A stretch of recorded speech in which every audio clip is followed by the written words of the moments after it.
Les élections présidentielles approchent à grands pas. Je prévois, à regret, une réélection d'Emmanuel Macron. Pour une raison toute simple. Il incarne les aspirations de la majorité des électeurs qui se rendront aux urnes. J'ai bien dit les aspirations, pas les idéaux.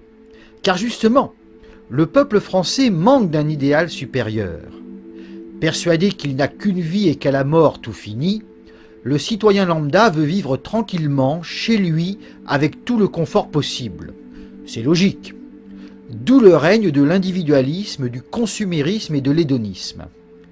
Tel est le véritable triptyque de la République moderne. Un tel peuple n'élit pas un candidat qui incarnerait un destin national. Non, il élit un gestionnaire du personnel, des ressources et des crises. Emmanuel Macron représente à merveille ce type de candidat. Aussi sera-t-il réélu. Aux yeux du peuple français tel qu'il est aujourd'hui, toute politique de grandeur nationale apporterait une restriction intolérable à ses libertés individuelles assurées par les droits de l'homme. Voilà pourquoi il n'a jamais élu Jean-Marie Le Pen malgré les constats exacts qu'il posait. M. Zemmour en apportera une nouvelle preuve. Il souhaite que la France reste la France. Il ose même parler de renaissance française. Un tel discours, qui rappelle les heures sombres, est insupportable à la majorité. D'où la stratégie de dédiabolisation tentée par Marine Le Pen. On peut sans doute la critiquer, mais dans l'arène politique, que pouvait-elle faire d'autre? Le Rassemblement national me paraît incarner certaines valeurs de la Troisième République.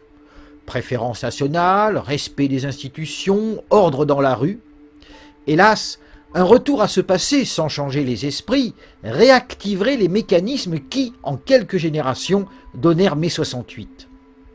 Voilà pourquoi je pense que même si, par impossible, Marine Le Pen arrivait au pouvoir, l'aventure serait sans lendemain. Tout ce qu'elle pourrait apporter, c'est un ralentissement temporaire de la décomposition sociale. Certes, je comprends ceux qui, dans la situation actuelle, s'en contenteraient. Quand aucune solution concrète ne se présente, gagner du temps grâce à une politique du moindre mal me paraît légitime. Mais il ne faut pas s'en contenter. Si l'on veut trouver une vraie solution, alors deux questions essentielles se posent. Pourquoi le peuple français a-t-il perdu tout idéal supérieur? Et quel idéal lui proposer aujourd'hui? Ici, beaucoup penseront à la religion. Se référant au passé glorieux de la France, ils penseront plus particulièrement au catholicisme de nos ancêtres. Ils invoqueront la morale qui l'assurait. Je répondrai en mettant à profit mon expérience. De 1999 à 2010, j'ai fréquenté les milieux dits traditionalistes. J'ai même enseigné dans une école de la fraternité Saint-Pédis. Pendant toutes ces années, j'ai eu l'occasion d'apprécier ces gens dont la foi et le dévouement sont indéniables. J'ai également pu me familiariser avec leur façon de penser la crise que vit l'Europe. Persuadés qu'il n'existe que deux chemins de vie, le chemin de la vertu tracé par l'Église catholique et celui du vice sous l'empire de Satan, ils expliquent la décadence actuelle par la déchristianisation de nos sociétés. Cette déchristianisation, disent-ils, est le fruit d'une conjuration satanique contre l'Église. Parmi les conjurés conscients figurent les juifs et les francs-maçons de haut grade. Dans les loges, une entreprise de manipulation des foules est orchestrée, à laquelle peu échappent.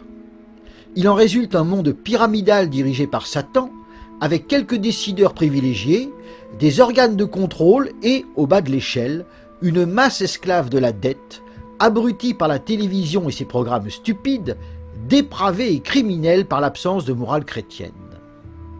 Obéissant aux consignes antimaçonniques données par Léon XIII à la fin du XIXe siècle, les traditionalistes agissent pour arracher son masque à la franc-maçonnerie. Leur objectif final est de détromper le peuple afin de lui redonner l'idéal supérieur qui avait permis l'émergence et la prospérité de l'Europe, le catholicisme.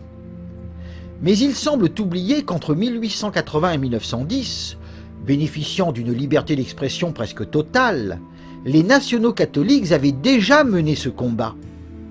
Pendant qu'Édouard Drummond publiait La France juive et la libre parole, Monseigneur Maupied dévoilait l'histoire et les plans de la secte antichrétienne, l'abbé Bertrand démasquait la franc-maçonnerie secte juive et Fleury fustigeait la République juive, ses trahisons, ses gaspillages, ses crimes.